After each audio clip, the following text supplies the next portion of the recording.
अस्सलाम वालेकुम नाजरीन, आप देख रहे हैं पाकिस्तान की आवाज़ अपने मेज़बान ज़ाहिर सैयद के साथ। नाजरीन, जैसा कि आपको मालूम है कि सूबा पंजाब के अंदर वज़ीर आला जनाब परवेज़ इलाही साहब को गवर्नर पंजाब जनाब वलीउर रहमान साहब की तरफ से एतमाद का वोट लेने का कहा गया था और फिर इसी तरह ये कशमकश चलती रही। उन्होंने अदालत से वक्त मांग लिया कि मुझे कुछ वक्त दरकार है और मैं एतमाद का वोट लूँगा, और फिर आखिर रात को उन्होंने एतमाद का वोट ले लिया जिसमें वो कामयाब हो गए। और फिर अदालत ने वलीउर रहमान साहब के हुक्म को भी डिनोटिफाई कर दिया। अब यहाँ पे जो सोचने की बात है वो ये है कि अब 6 महीने तक आइन के मुताबिक गवर्नर साहब एतमाद का वोट लेने का कम से कम नहीं कह सकते। अब ये देखना होगा कि क्या इमरान खान असम्बलियाँ तहलील कर रहे हैं या नहीं कर रहे, या इसमें कोई नया मोड़ पैदा होने जा रहा है। इन सब बातों पे डिस्कस भी करेंगे और आपको कुछ खबरें भी देंगे। मगर वीडियो में आगे बढ़ने से पहले हमेशा हम आपसे गुजारिश करते हैं कि मेहरबानी फरमाकर हमारे इस चैनल को सब्सक्राइब भी करें और बेल आइकन के बटन को प्रेस करना कभी ना भूलें, ताकि हमारा ये खूबसूरत सा जो साथ है वो हमेशा के लिए बरकरार रहे। तो नाजरीन, सूबा पंजाब के अंदर जो एक जंग थी इक़्तिदार की, फिल वक्त वो कहा जा सकता है कि थम गई है।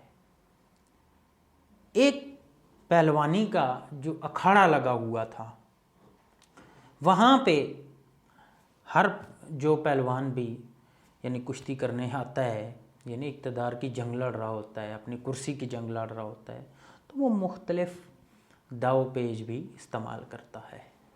तो इस बार एक बार फिर तहरीक इंसाफ ने और चौधरी साहब ने मिलकर अपना एक दाव लगाया और जिसमें वो कामयाब हो गए और फिर इस अखाड़े को उन्होंने जीत लिया। मगर इसके साथ कुछ पेचीदगियां पैदा होंगी, इख्तलाफात भी जन्म ले सकते हैं। सोचने की बात यह है कि इख्तलाफात कैसे जन्म ले सकते हैं। अगर अभी ये जो 6 महीने के लिए असम्बली फिर बहाल होगी और वज़ीर आला साहब अपनी कुर्सी पे विराजमान हो गए हैं, तो क्या ऐसा मुमकिन है कि इमरान खान साहब फिर कह दें कि भाई असम्बलियाँ तहलील कर दें? और अगर इमरान खान साहब के कहने के ऊपर चौधरी साहब असम्बली नहीं तहलील करते, तो फिर क्या सिचुएशन पैदा होगी? क्या फिर ये ख़बरें चलनी शुरू हो जाएंगी कि दूरियां बढ़ रही हैं, फिर इमरान खान को क्या कह सकते हैं हम कि उन्हें ब्लैकमेल किया जाएगा, या चौधरी साहब क्या करेंगे? तो ये वो सारी बातें हैं कि जो आने वाले कुछ दिनों में हमें पता चलेंगी। सियासी जो सिनेरियो है फिल वक्त तो सामने हो चुका है कि भाई क्या हो रहा है, मगर क्या होगा या क्या होने जा रहा है ये कुछ दिन के बाद पता चलेगा। नंबर 1। दूसरी बात, मुझे बड़ी हैरत होती है उन लोगों के ऊपर कि मैं ख़ुद भी ज़ाती तौर पे इस बात को अच्छा नहीं समझता कि इमरान खान जिस दौर में वज़ीर आज़म थे तो वो भी मांगते थे, तो हमारे नून लीगी भाई क्या कहते थे कि ये भिखारियों की तरह मांग रहा है, ये कर रहा है, वो कर रहा है। यार उसने पाकिस्तान के लिए मांगा है। आपको ये बात करते हुए उस वक्त आपको भी शर्म करनी चाहिए थी। मगर दुनिया में कफ़ाते अमल है। आज शहबाज शरीफ साहब जाके पाकिस्तान के लिए मांग रहे हैं, जगह जगह पे जा रहे हैं, बड़ी अच्छी बात है, हम अप्रिशिएट करते हैं। इस मुल्क के लिए मांग रहे हैं, ना कि वो अपनी ज़ात के लिए मांग रहे हैं। तो हमारे पाकिस्तान तहरीक इंसाफ के जो भाई हैं, जो उनके साथ वाले लोग हैं, वो उनको बेकारी कह रहे हैं।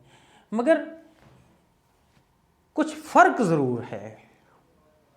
वो फ़र्क ये है, जो हम लोगों को बताना चाहते हैं कि हमारे हज़ार इख्तलाफात नवाज शरीफ साहब, शहबाज शरीफ साहब के साथ हो सकते हैं, इमरान खान के साथ भी हमारे इख्तलाफात ज़रूर हैं। हम बहैसियत साफ़ी किसी और नज़र से हम देख रहे होते हैं मामलात को, मगर जो जिसका काम अच्छा है, उस वक्त इमरान खान इस मुल्क के लिए मांग रहा था, जगह जगह जा रहा था, तो उसका ये काम यकीनन अच्छा था। आज शहबाज शरीफ साहब जाके जगह जगह मांग रहे हैं, इस मुल्क के लिए मांग रहे हैं, मुल्क को डिफ़ॉल्ट होने से बचाने के लिए अपनी तगदो कर रहे हैं, रात दिन कोशिश में लगे हुए हैं, तो ये उनका अच्छा काम है।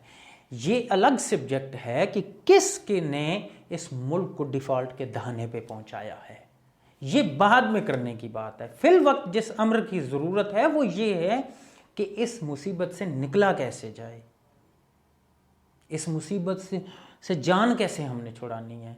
और उसके लिए ज़रूरी है कि जितने भी सिविलियन हैं वो अपने मामला दुरुस्त करें आपस में, और एक स्टेप आगे जाकर इक़्तिदार से, पावर से हट के ऊपर ज़रा जाके सोचें कि हमारे आने वाली नस्लें इस मुल्क में रहना है, नस्लों ने इस मुल्क में जन्म लेना है, वही नस्लें इस मुल्क की बका की ज़ामन बनेंगी।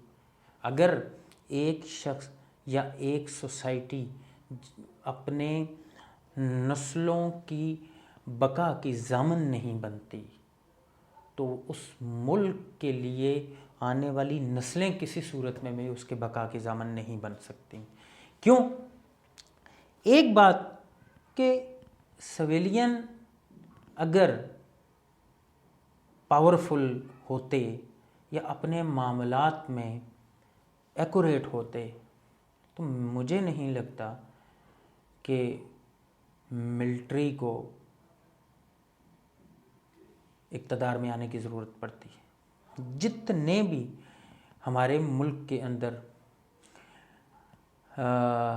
डिक्टेटर आए हैं मिलिट्री से, आप उनसे कुछ अरसा पहले के हालात को चेक करें तो वाज़े तौर पे ये वो हालात हमारी रहनुमाई करते हुए नज़र आते हैं कि मिलिट्री जानबूझ के नहीं आई, मिलिट्री को मजबूर किया गया है कि वो इस मुल्क की बागडोर को संभाले, क्योंकि सिविलियन एक दूसरे की टांगें खींचने में हमेशा के लिए मसरूफ़ रहे हैं।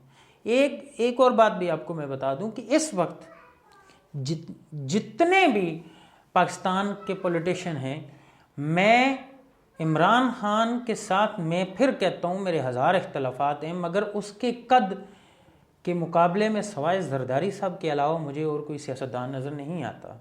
राना सनाउल्लाह साहब कल तक क्या बातें करते थे, हमारे नंबर पूरे हैं, हमारी ये पूरी है, हम ये कर लेंगे, हम वो कर लेंगे, हमारा इनके इतने नंबर्स हमारे साथ हैं, ये है वो। मगर क्या हुआ, रात को जब वोट ऑफ कॉन्फिडेंस हुआ और इनको दुम दबा के भागते हुए देखा जा रहा था, ये अफसोस की बात नहीं है, यही अफसोस की बात है।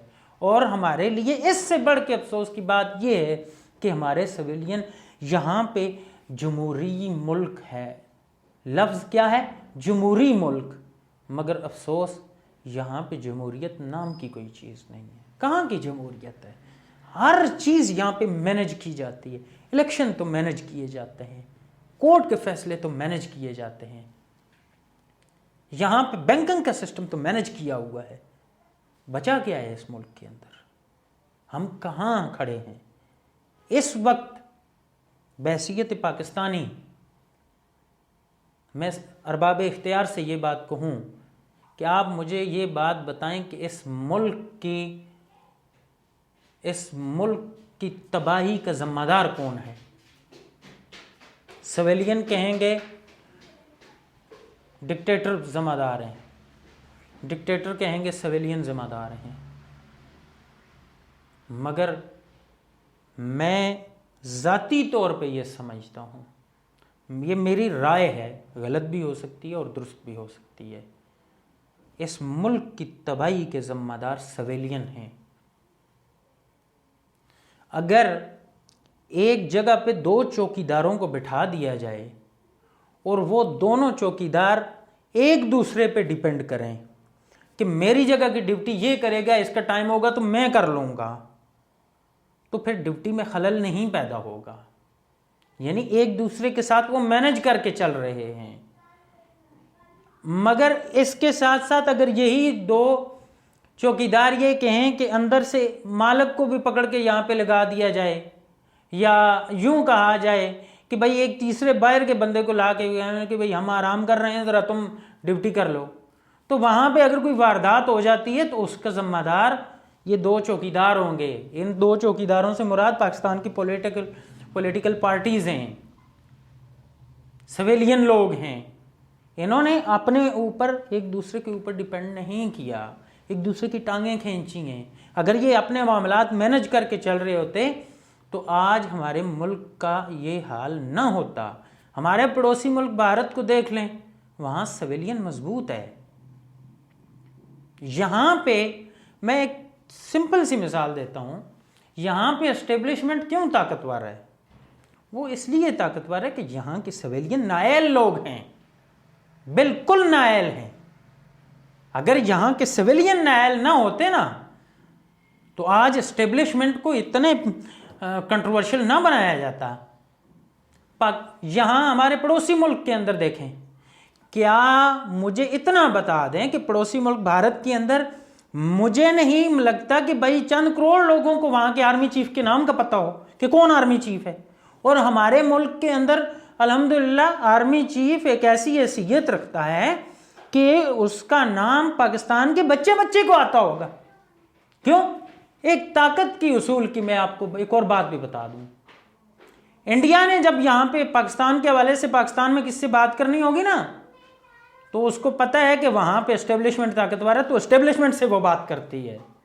और पाकिस्तान में पाकिस्तानी अगर इंडिया के किसी इंडिया से जब बात करते हैं ना, तो पाकिस्तानियों को ये बात पता है, पाकिस्तान को इस बात का इल्म है कि वहाँ पे सिविलियन ताकतवर हैं, तो वो डायरेक्ट सिविलियन से बात करते हैं, ना कि वहाँ की मिलिट्री एस्टेब्लिशमेंट से बात करते हैं।